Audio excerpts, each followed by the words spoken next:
Perkenalkan, nama saya Yoel Christopher Pangemanan dari Prodi Teknik Industri Majung, dan hari ini saya akan menjelaskan mengenai salah satu contoh kasus plagiarisme di perguruan tinggi Indonesia.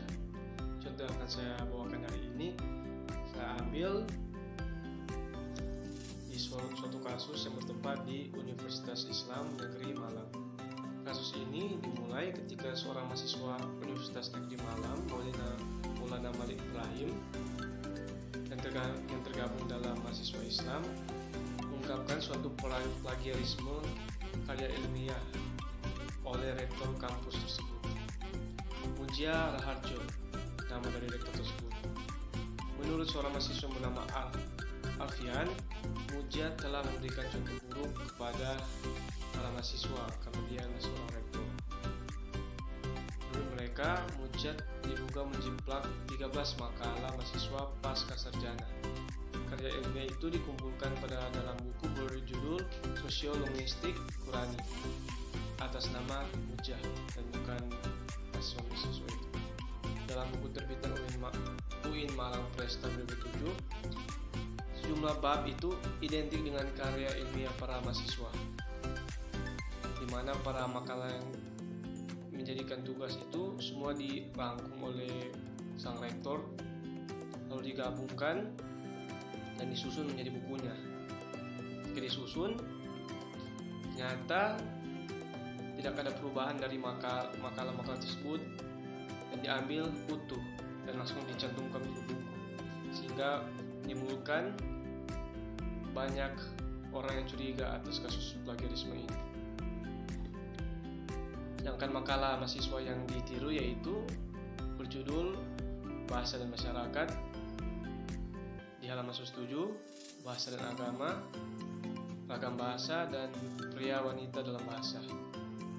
Dan di tahun berikutnya, tahun 2014, dari Ketua Dewan Pakar Komite Anti Plagiasi, Abdul Aziz, menyatakan pihaknya akan mengajukan peradilan untuk menggugat Rektor Universitas Islam Negeri Maulana Malik Ibrahim Malang, Mutia Raharjo, atas tuduhan plagiat. Di mana yang mereka temukan ternyata dari 19 mahasiswa yang telah dicurigai telah diplagiat, Aziz menyatakan hanya satu orang yang berani mengangkat suara mereka dan menjadi saksi. Menurut mereka, para mahasiswa akan menjadi saksi mungkin karena telah diintimidasi atau ditawari sejumlah keuntungan. Sekretaris Umum Yayan Sofian Hidayat dari Koapsi mengatakan Kementerian Agama telah membentuk tim etik untuk mengkaji kasus plagiat ini. Namun, di hasilnya Mutia tidak dinyatakan melakukan plagiat. Mutia mengatakan tuduhan plagiat kepada dirinya hanyalah kesalahan teknis, di mana di akhir kuliah mahasiswa dia memang minta semua makalah tersebut dibukukan. Akhirnya kami pilih editornya dan ternyata dia lupa mencantumkan semua nama mahasiswa yang menjadi penulisnya, kata Mutia. Sekian dari pembawaan dari kasus ini. Terima kasih atas perhatiannya dan terima kasih. Halo semuanya, perkenalkan, nama saya Renata Widianti dari Program Studi Teknik Industri Universitas Majung. Kali ini saya akan menceritakan tentang kasus plagiarisme yang pernah terjadi di perguruan tinggi di Indonesia. Nah, plagiarisme itu sendiri adalah tindakan mengambil karya atau pendapat milik orang lain dan mengakuinya menjadi milik sendiri. Kasus plagiarisme juga pernah datang dari Institut Teknologi Bandung. Nah, pada saat itu ada seseorang bernama Muhammad Zuliansyah yang sedang mencari gelar doktor dengan menempuh di Sekolah Teknik Elektro dan Informatika ITB. Nah, Muhammad Zuliansyah sendiri ini adalah mahasiswa dari angkatan tahun 2003. Saat itu, Muhammad Zuliansyah menulis disertasi dengan judul Model Topologi Geometri Spasial 3 Dimensi. Disertasinya ini disetujui pada tanggal 1 Agustus 2008 dan sempat dinyatakan lulus program doktor. Terungkapnya plagiarisme oleh Muhammad Zuliansyah ini ketika Dia mengikutsertakan hasil menconteknya ini dalam acara Konferensi Internasional Cybernetics dan Sistem Intelijensia Perkumpulan Institut Insinyur Listrik dan Elektro, atau dalam bahasa Inggris disebut dengan Institute Electrical and Electronics Engineer atau IEEE, yang saat itu diadakan di Chengdu, Cina pada tanggal 21 sampai 24 September 2008. Nah, menurut panitia, disertasi Zuliansyah terbukti menjiplak dengan kategori level 1, yaitu yang paling berat. Sementara itu, pada tahun 2000, tulisan tersebut sudah dipublikasikan oleh penulis aslinya, yaitu Dr. Sika Zlatanova dari Universitas Teknologi Graz di Austria, dengan judul 3D GIS for Urban Development. Dan Dr. Sika sudah mempresentasikan disertasinya itu pada The 11 International Workshop on Database and Expert System Application, DEXA 2000. Aksi menjiplak Muhammad Zuliansyah ini dilakukan tanpa sepengetahuan pembimbing. Nah, kabar terbaru, Muhammad Zuliansyah telah mengirimkan permintaan maaf ke pihak IEEE jalur email, sehingga IEEE memutuskan Muhammad Zuliansyah dilarang publikasi pada semua bentuk publikasi IEEE selama 3 tahun, sejak April 2009. Muhammad Zuliansyah juga telah mengirimkan permintaan maaf pada Rektor ITB, Dekan STEI, pembimbing program doktor, komunitas dosen, dan alumni ITB jalur email. Muhammad Zuliansyah juga telah mengundurkan diri dari status calon CPNS dosen ITB tahun 2008-2009. Sebagai sanksi dari Institut Teknologi Bandung sendiri adalah disertasi Muhammad Zuliansyah dan ijazah doktor dari Muhammad Zuliansyah dinyatakan tidak berlaku. Institut Teknologi Bandung sendiri juga telah meminta maaf kepada pihak IEEE dan juga kepada Dr. Sika Zlatanova secara pribadi. Institut Teknologi Bandung juga menegur secara tertulis kepada masing-masing pembimbing atas kekurangcermatannya dalam membimbing program doktor dari Muhammad Zuliansyah. Dari kasus tersebut dapat disimpulkan bahwa plagiarisme merupakan tindakan yang tidak terpuji dan merugikan banyak orang dan juga merugikan diri kita sendiri. Maka dari itu saya mengajak untuk hidup tanpa plagiarisme. Mari kita bekerja dan berkarya dengan usaha dan kerja keras kita sendiri. Dan saya yakin usaha dan kerja keras kita tidak akan mengkhianati hasilnya nanti. Sekian yang dapat saya sampaikan, kurang lebihnya mohon maaf. Dan terima kasih sudah menonton sampai selesai. Halo semuanya, nama saya Elvina Pramono, mahasiswa baru Prodi Teknik Industri Universitas Machung. Saya akan menjelaskan tentang kasus plagiarisme di ranah universitas di Indonesia, khususnya kasus dosen Profesor Ana Agung Banyu Perwita dari Universitas Parayangan, Bandung. Profesor Ana Agung Banyu Perwita adalah seorang guru besar di bidang hubungan internasional di Universitas Parayangan, Bandung. Beliau dituding telah melakukan kasus plagiarisme di Indonesia saat menuliskan karyanya yang berjudul RI as a Middle Power di Jakarta Post.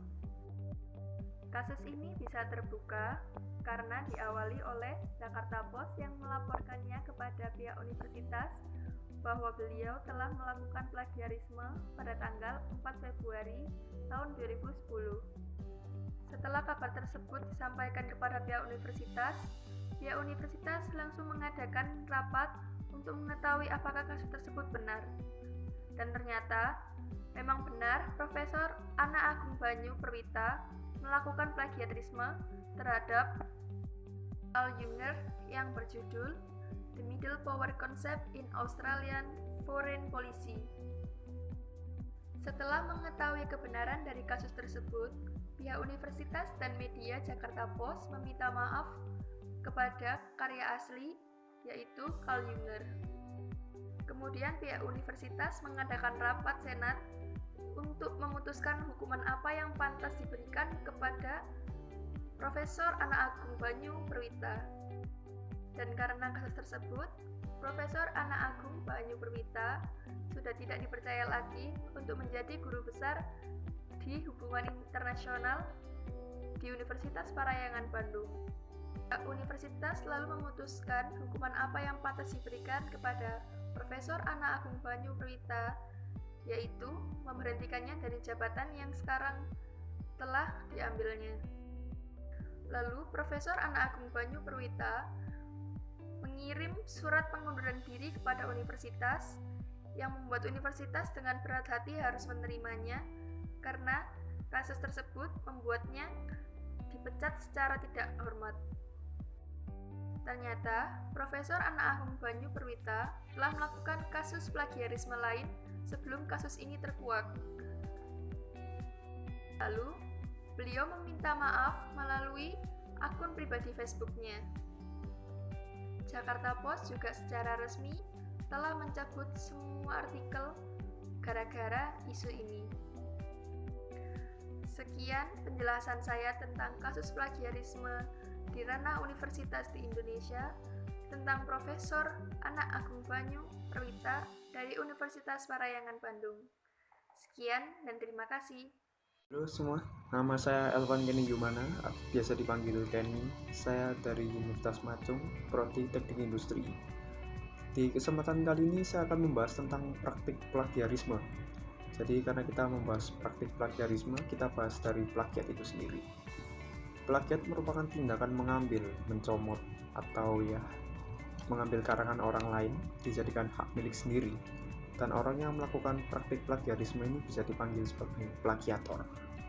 Dan tindakan plagiat ini banyak sekali, bisa mengambil karangan orang lain, mengambil gagasan orang lain, mengakui hak milik orang lain, menjadi milik sendiri. Itu sudah bisa dipanggil praktik plagiarisme. Dan praktik plagiarisme ini bisa dikenakan tindakan pidana atau masuk penjara. Dan kali ini saya akan membahas tentang praktik plagiarisme dari Rektor Universitas Jakarta, UNJ. Praktik ini dilakukan oleh rektor yang biasa dipanggil dengan nama Jali untuk melakukan disertasi. Sumbernya saya dapat dari Kompas dan CNN. Untuk Kompas pada tanggal 27 bulan September 2017 dan CNN pada tanggal 8 bulan 10 2017. Praktik yang dilakukan oleh Rektor Jali ini digunakan untuk membuat disertasi atau untuk naik pangkat. Dan menurut beberapa keterangan dari sana yang saya dapat, Rektor Jali ini melakukan praktik plagiarisme ini secara tidak sengaja atau dia tidak tahu kalau dia melakukan plagiarisme. Yang kedua, dia itu melakukan praktik plagiarisme secara sengaja. Jadi dia tidak mencantumkan sumber yang didapat di sana dan itu sudah merupakan kesalahan atau etika. Yang kedua, selanjutnya Bapak Jali ini membuat keputusan rektor baru berupa keputusan rektor 1278A.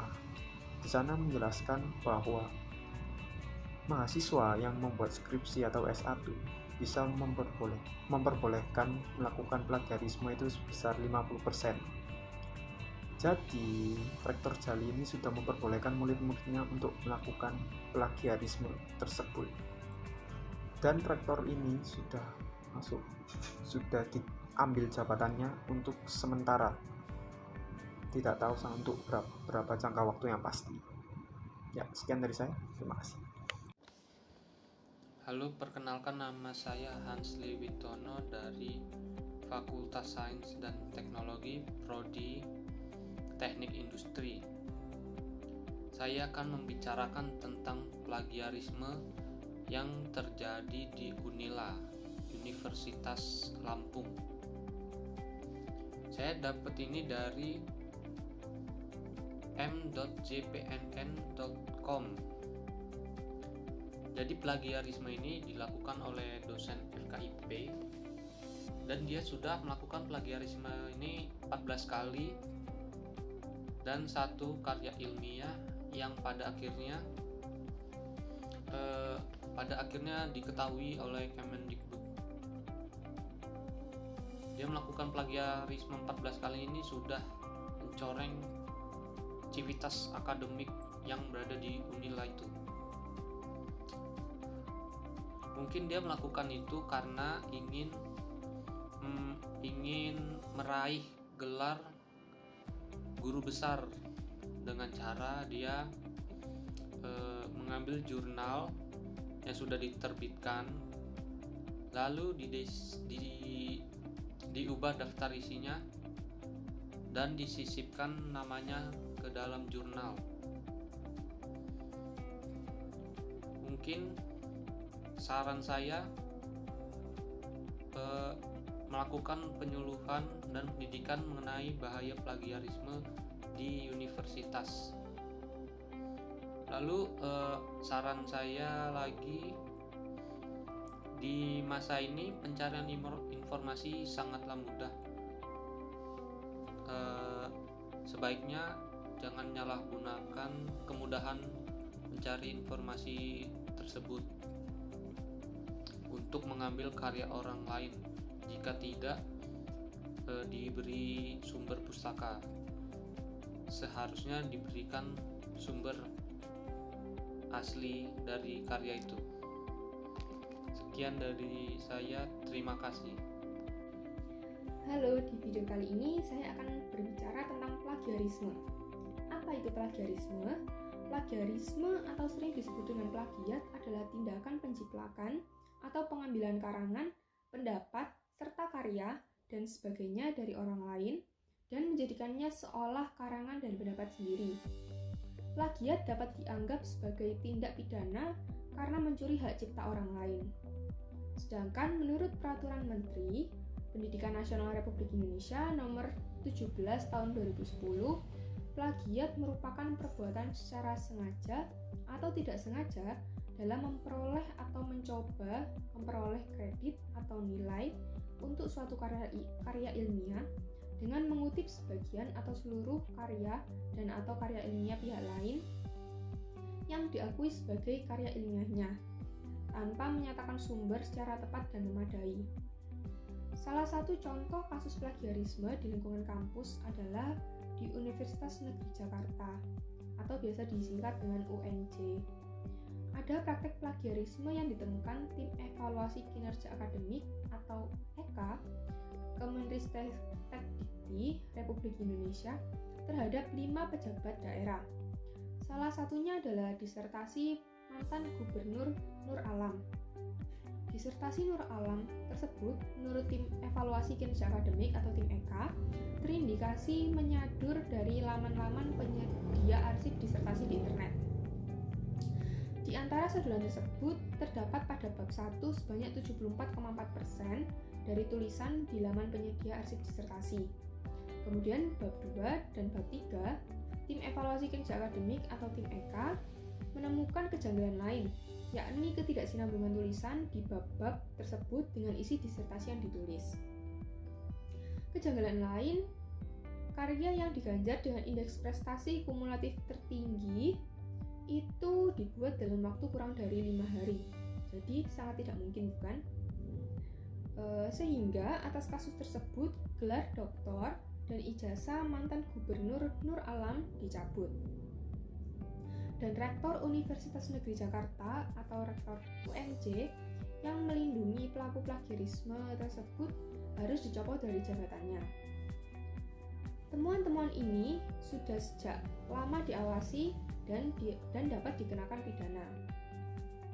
Jadi itu adalah salah satu contoh kasus plagiarisme di lingkungan kampus.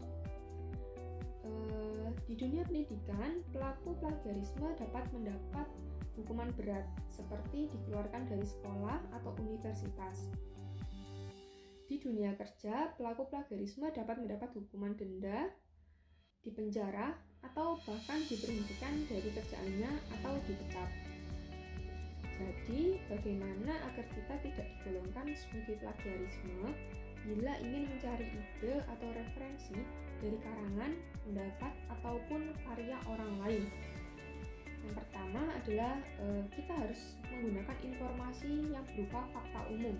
Jadi kita tidak asal mengcopy, tidak asal menjiplak, tidak asal menyalin semua tulisan karya orang lain, tapi kita hanya mengambil yang berupa fakta umum saja. Yang kedua adalah menulis kembali dengan mengubah kalimat atau parafrase opini orang lain dengan memberikan sumber yang jelas. Jadi kita setelah kita melihat opini orang lain dan kita ingin menulis kembali dengan kata-kata kita harus juga menuliskan sumber yang jelas. Dan juga kita tidak asal menyalin, tapi kita harus mengubah dengan kalimat kita sendiri, mengubah kalimat atau parafrase sesuai dengan ide kita sendiri. Yang ketiga adalah mengutip secukupnya tulisan orang lain dengan memberikan tanda batas jelas bagian kutipan. Jadi itulah pengertian plagiarisme, contoh kasus plagiarisme di lingkungan kampus, serta bagaimana bila kita ingin mencari ide atau referensi dari pendapat ataupun karya orang lain. Itu adalah, tadi saya sudah berikan contohnya. Jadi sekian video dari saya, terima kasih. Teman-teman, nama aku Yonatan dari Prodi Teknik Industri. Di kesempatan kali ini, aku akan memberikan penjelasan sedikit atau gambaran umum tentang plagiarisme. Kemudian aku akan menjelaskan contoh-contoh kasus yang ada di Indonesia, khususnya perguruan tinggi tentang plagiarisme. Sebelum kita lanjut, apakah kalian tahu plagiarisme itu apa? Plagiarisme itu berasal dari bahasa Latin, dari kata plagium. Itu artinya itu sama dengan kidnapping. Kalian tahu nggak kidnapping itu apa? Kidnapping itu adalah mencuri atau menculik. Nah, ini bukan kayak yang di TikTok itu ya, yang tante-tante culik aku dong. Ini bukan. Ini menculik hasil karya intelektual seseorang. Bukan dari saya sendiri, tetapi milik orang lain saya curi. Itu namanya plagiarisme. Kemudian saya akan lanjut ke kasus-kasus yang terjadi di Indonesia tentang plagiarisme, khususnya perguruan tinggi. Oke, saya dapat dari berita dari kabarkampus.com, yaitu Rektor Universitas Islam Negeri Malang dituduh melakukan plagiarisme. Ini kenapa bisa terjadi? Karena sang rektor Universitas Islam Negeri Malang ini mengeluarkan buku yang berjudul Sosiolinguistik Qurani yang diterbitkan itu di tahun 2007, kemudian diperjualbelikan 2007 sampai 2008-an. Kemudian di tahun 2015 Koopsi ini melaporkan kasus dugaan plagiat ini ke Pengadilan Agama. Jadi Muja Raharjo atau sang rektor Universitas Islam Negeri Malang ini diduga melakukan plagiat. Kemudian Koopsi juga menemukan bukti sebanyak 80%. Isi bukti tersebut diambil dari makalah karya mahasiswa pasca sarjana pendidikan agama Islam Universitas Islam Negeri Malang. Efeknya yaitu buku-buku yang tadi diperjualbelikan itu ditarik kembali. Jadi tidak ada buku yang beredar. Kemudian kalau yang saya dapat itu ya, sanksi yang bisa diterima jika dugaan itu benar, ia bisa dikenakan sebesar 5 miliar atau 7 tahun penjara. Gila toh, denda itu 5 miliar. Kemudian dari hasil yang saya dapatkan itu sang rektor itu posisinya itu diambil, jadi tidak, posisi rektornya itu diambil, jadi ya bukan rektor lagi. Kemudian kalau pendapat dari mahasiswa itu mahasiswa-mahasiswanya Universitas Islam Negeri Malang itu adalah mendukung dengan gerakan anti plagiarisme, karena mahasiswa-mahasiswa tersebut mengeklaim bahwa plagiarisme itu haram sekali hukumnya. Sekian dari saya, terima kasih. Halo guys, di video kali ini saya akan membahas tentang kasus plagiarisme di Indonesia di perguruan tinggi dan dalam waktu 10 tahun terakhir ini. Saya mengambil kasus dari pertekan.com yang berjudul Berburu gelar guru besar, 3 dosen UPI nekat plagiat. Jadi kita mulai dulu dari mengapa kasus ini terjadi. Kasus ini terjadi karena ketika dosen ini ingin mendapatkan promosi untuk menjadi guru besar. Jadi karena mereka ingin cepat-cepat menjadi guru besar, mereka pun memilih jalan untuk melakukan plagiat, mencontek karya orang lain. Dan efek dari kasus ini adalah tentu saja merusak nama baik dari UPI, Universitas Pendidikan Indonesia, di mana mereka menjadi dosen di sana. Lalu apa sanksi untuk mereka? Sanksi yang diberikan dari pihak UPI adalah penurunan pangkat ataupun jabatan dari 3 dosen ini. Yang menurut Ketua Senat UPI, bahwa sanksi yang diberikan ini sudah sesuai dengan peraturan yang ada, yaitu dari Peraturan Pemerintah Nomor 53 Tahun 2010 tentang disiplin pegawai negeri sipil, serta Peraturan Menteri Pendidikan Nomor 17 Tahun 2010 tentang pencegahan plagiat di perguruan tinggi. Lalu, apa pendapat saya sebagai mahasiswa terhadap kasus ini? Pendapat saya sebagai mahasiswa adalah seharusnya mereka, para dosen, dapat memberi contoh yang baik, terutama untuk mahasiswa, karena di dunia perguruan tinggi, plagiarisme merupakan musuh utama, salah satu musuh utama bagi perguruan tinggi, dan sampai saat ini masih sangat susah untuk dikalahkan. Jadi seharusnya mereka sebagai dosen itu dapat memimpin, dapat beri teladan pada mahasiswa untuk menumbuhkan sikap anti plagiarisme. Oke guys, sampai sini aja video kali ini. Terima kasih. Halo teman-teman, saya Siantono Saputra dari program studi teknik industri tahun angkatan 2020. Saya akan menjelaskan tentang beberapa kasus plagiarisme yang dialami oleh sejumlah universitas dalam 10 tahun terakhir. Kasus yang saya muat yaitu kasus tentang Felix Kasim dari Universitas Kristen Maranatha Bandung. Kasus ini terjadi karena Felix Kasim menginginkan kenaikan jabatan di UKM Bandung. Lalu apa efeknya? Semua rencana kenaikan jabatan para staf juga terhambat karena kasus ini. Kasus ini saya ambil dari Tribun News dan m.kumparan.com. Karya Andinide, studi kasus program pelayanan kesehatan dasar gratis di Kota Banjar dirubah menjadi case study free basic health service in Banjar City, West Java oleh Felix Kasim.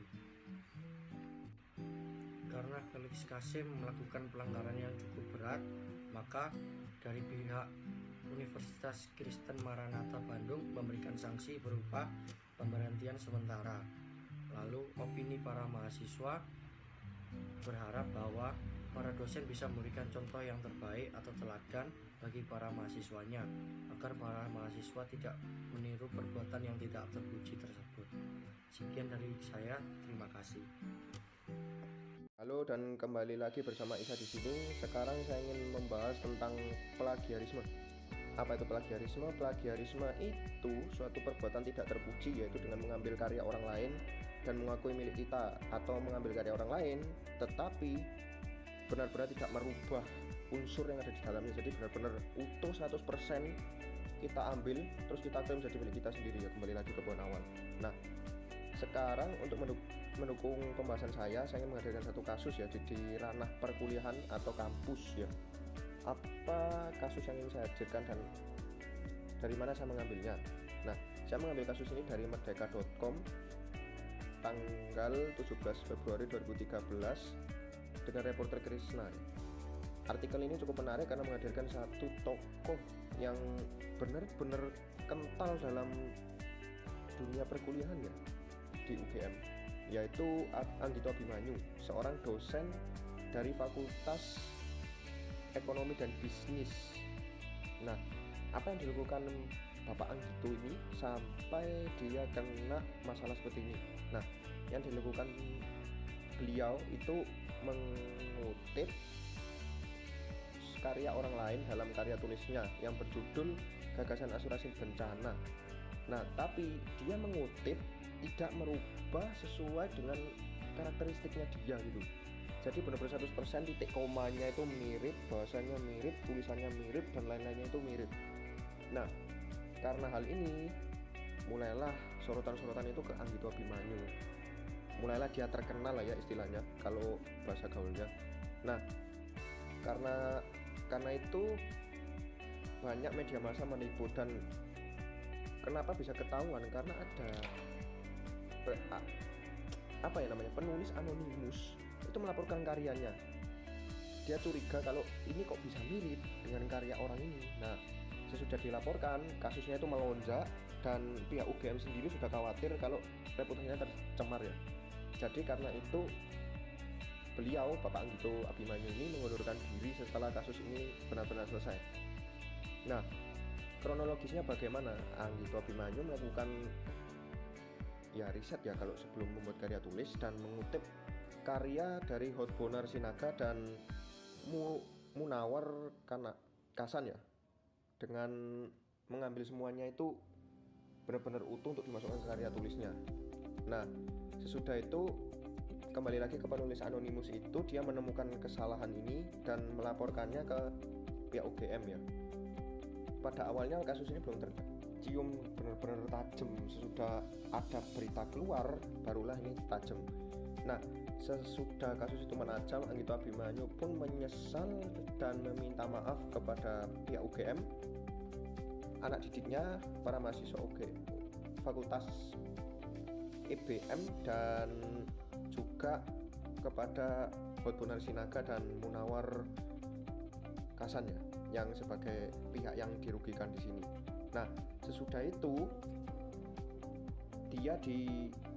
dia bahasa kasarnya diberhentikan secara tidak hormat, tapi di dalam berita ini dia mengundurkan diri karena untuk menjaga image UGM itu sendiri ya. Nah, di sini poin menariknya, apakah cukup hanya dengan meminta maaf menyelesaikan plagiasi ini? Ya, kalau menurut saya ada sisi cukupnya dan tidak cukupnya. Nah, dalam sisi cukupnya ini, kenapa? Karena tidak ada pihak lain yang dirugikan selain Hotbonar Sinaga dan Munawar Kasan ini sendiri ya. Dan benar-benar karya tulisnya sudah diberhentikan dan ya sudah tidak ada jejak rekodnya lagi ya. Nah, dalam hal tidak cukup, kenapa? Hal ini sudah telanjur terjadi dan sudah tercium media. Maka dengan ini ya mana cukup kalau dengan minta maaf saja ya, karena pihaknya sendiri yang dirugikan juga sudah tahu, UGM pun sudah tercemar karena satu oknum ya. Jadi mungkin harusnya kita sebagai pihak yang melihat kasus ini mempelajari dan juga mengambil hikmah juga ya. Jangan sampai kita melakukan plagiasi karena ini efeknya benar-benar buruk sekali untuk pihak yang mengambil dan yang sudah dirugikan itu tadi ya. Selain kita kena hukum dan juga pihak yang dirugikan juga tidak terima. Sekian video dari saya. Terima kasih sudah memperhatikan. Tetap saya di tahun 2020 dan sampai jumpa di lain kesempatan. Terima kasih. Saya Cindy Gunawan dari Prodi Teknik Industri. Di sini saya akan menjelaskan tentang plagiarisme. Ya, menurut saya plagiarisme sendiri itu adalah pengambilan suatu karya tanpa menyertai atau mencantumkan nama pengarangnya. Nah, di sini tuh saya mengambil satu kasus yang ada di web ini ya, yang bernama sultrakini.com. Nah, di sini berjudul tim 30 guru besar Universitas Halu Oleo yang berada di Sulawesi Tenggara itu menemukan bapak rektornya Muhammad Samrun terbukti plagiat. Ini apa? Tanggalnya itu 5 Februari ya, yang dilapor 5 Februari 18 dilaporkannya ya. Nah, para tim 30 guru besar Universitas Halu Oleo ini sudah melakukan laporan ya kepada tim investigasi Kementerian Riset Teknologi dan Pendidikan Tinggi Kemenristek. Nah, di sini sudah diadakan konferensi pers ya kepada perwakilan tim 30 besar UHU, menyatakan kasus plagiat oleh Samrun dari Ombudsman RI tanggal 23 Januari 2015. Nah, tapi di sini Kementerian Ristek tidak menemukan dan tidak mengakui bahwa di situ itu plagiat. Nah, para guru besar UU tidak terima dan mereka melakukan pertemuan dan mempresentasikan lah dalam pertemuan itu bahwa mereka itu menemukan bahwa itu memang plagiat ya. Timika guru besar ini benar bahwa itu plagiat. Nah, dan para tim 13 UU ini menyalahkan bahwa memang Kementerian Ristek Dikti ini tidak sesuai SOP dalam mengkajinya dan tidak prosedural lah. Dan di sini memang tidak bisa menjelaskan Kemenristek Diktinya bahwa mereka itu benar, mereka memang asal-asalan ya untuk memeriksanya ya. Nah, di sini akhirnya Bapak Rektornya itu melakukan kayak pengunduran diri lah sebagai Bapak Rektor di Universitas Halu Oleo yang ada di Sulawesi Tenggara. Nah, di sini kan juga ada hukumnya ya, namanya Peraturan Menteri Pendidikan dan Kebudayaan Nomor 17 Tahun 2010 tentang pencegahan dan penanggulangan plagiat di perguruan tinggi, bahwa plagiat merupakan perbuatan secara sengaja atau tidak sengaja dalam memperoleh atau mencoba memperoleh kredit atau nilai untuk suatu karya ilmiah dengan mengutip sebagai atau seluruh karya dan atau karya ilmiah pihak lain yang diakui sebagai karya ilmiahnya tanpa menyatakan sumber secara tepat dan memadai. Peraturan Menteri Pendidikan dan Kebudayaan Nomor 17 Tahun 2010 ini dinyatakan bahwa misalnya plagiat adalah mengutip sebagai atau seluruhnya tanpa menentukan sumber tujuannya secara proporsional, dan itu yang kami pakai ya, ucap Pak Asran ya di sini ya. Nah, di sini tuh yang melaporkan adalah Pak Laude Aliakbar. Nah, ya menurut saya ya plagiat itu tidak baik ya, karena ya sebenarnya kita tuh memiliki kemampuan tersendiri untuk melakukan pengembangan lah, pengembangan suatu karya ya. Dia tuh punya ciri khas sendiri. Nah, tetapi dia tidak mau mengembangkan. Dia lebih kayak suka mau cari gampangnya lah untuk melihat sesuatu yang mudah atau yang menarik menurut dia ya. Nah, saya sebagai mahasiswa tidak akan melakukan plagiarisme ya. Meskipun saya dulu waktu SMA memang suka menyontek, tapi ya setelah SMA mahasiswa setelah ini saya tidak akan melakukan plagiarisme, karena plagiarisme itu tidak baik juga. Dan memang kalau kamu ingin mencontek, tolong jangan sampai benar-benar persis ya. Mending kamu pahami dulu daripada kamu mencontek seutuhnya. Sekian dari saya, terima kasih.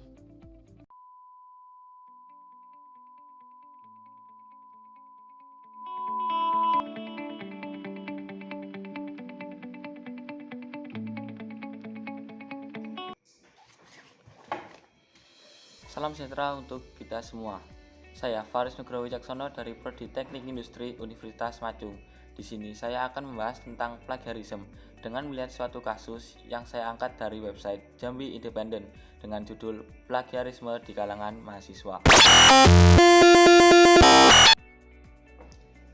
Plagiarisme didefinisikan sebagai kegiatan menjiplak atau memproduksi karya orang lain dengan cara meringkas suatu paragraf, membuat parafrase baru, atau secara direct copy.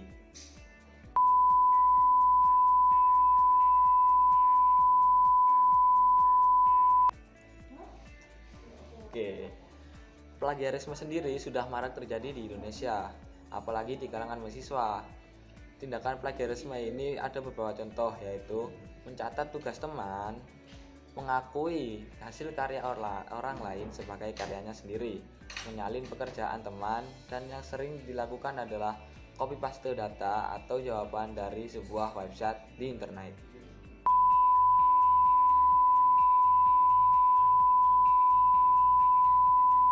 Oke, beberapa jenis plagiarisme ada yang sengaja dan tidak sengaja, dan ada aspek lain yang mempengaruhi terjadinya plagiarisme, seperti pengambilan ide, pengambilan data penelitian, pengambilan kata, kalimat, paragraf, dan ada plagiarisme berdasar proporsi atau presentasi, dan masih ada beberapa macam lagi bentuk tindakan plagiarisme.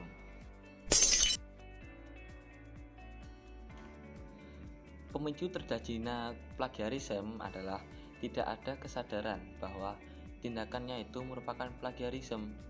Di lingkungan mahasiswa, plagiarisme dapat terjadi disebabkan yaitu malas mengerjakannya sendiri, serta beban yang diterima mahasiswa karena tugas dan kegiatan menumpuk atau yang menjadikan waktu semakin sedikit untuk mengerjakannya. Dan jika mahasiswa terbukti melakukan plagiarisme dan setelah lulus suatu prodi, maka akan mendapat sanksi, yaitu sanksi pembatalan ijazah. Bila tidak terbukti, maka dilakukan pemilahan nama baik terhadap mahasiswa tersebut.